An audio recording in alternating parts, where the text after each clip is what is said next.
Hey guys, सुबह हम side में आ चुके हैं। सुबह साइड में आने के बाद हमें, क्योंकि बाकी काम ख़त्म हो चुका था, जो भी काम था हमने वो कंप्लीट कर चुका था। अभी हमें करना है फ्रेंड में एक गेट, जो कि हमने फ्रेंड में जहाँ गाड़ी रखा है यहाँ पे एक गेट बनाना है। तो यहाँ पे हमें एक गेट बनाना है जिसके गेट बोले तो 1 इंच का फ्रेम आएगा, उसका ऊपर मेश आएगा।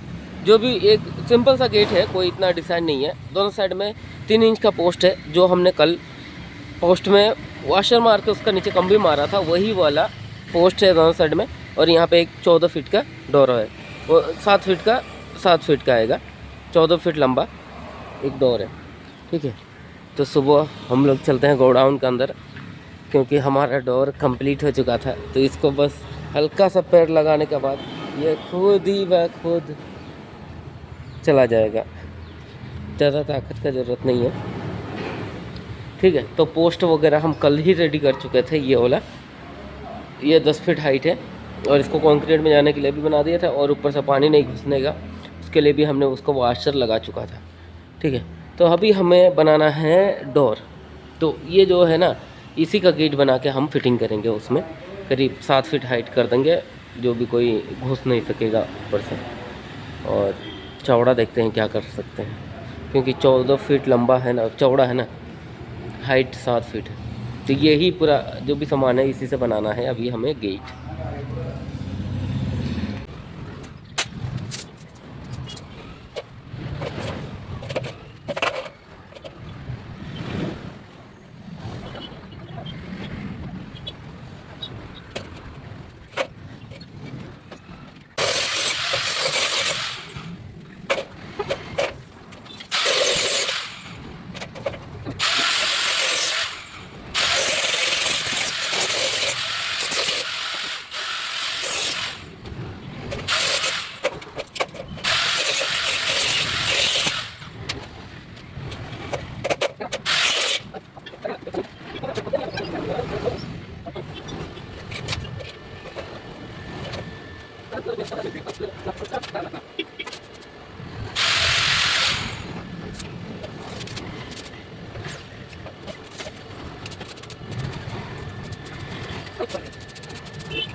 है गाइस, तो हमारा रेडीमेड गेट रेडी हो चुका है। दोनों, एक वहाँ है और एक यहाँ है। ये 8 फीट हाइट किया हूँ और 7 फीट चौड़ा किया हूँ, क्योंकि 14 फीट डालेगा तो कोई बड़ा सा लॉरी या बड़ा सा गाड़ी आएगा तो वो अपन आराम से अंदर आ सकता है। ठीक है, तो ये एक रहा, क्योंकि ये पुराना जो भी बचा था उसी से हम लोग ये गेट बना के कंप्लीट किया है, क्योंकि नया कोई भी चीज़ यूज़ नहीं किया है इसमें। तो ये रहा दोनों, 8 फीट लंबा और 7 फीट चौड़ा। इसका बाकी फिटिंग जो पोस्ट हमने रेडी करके रखा था ये कंक्रीट में डालने के लिए,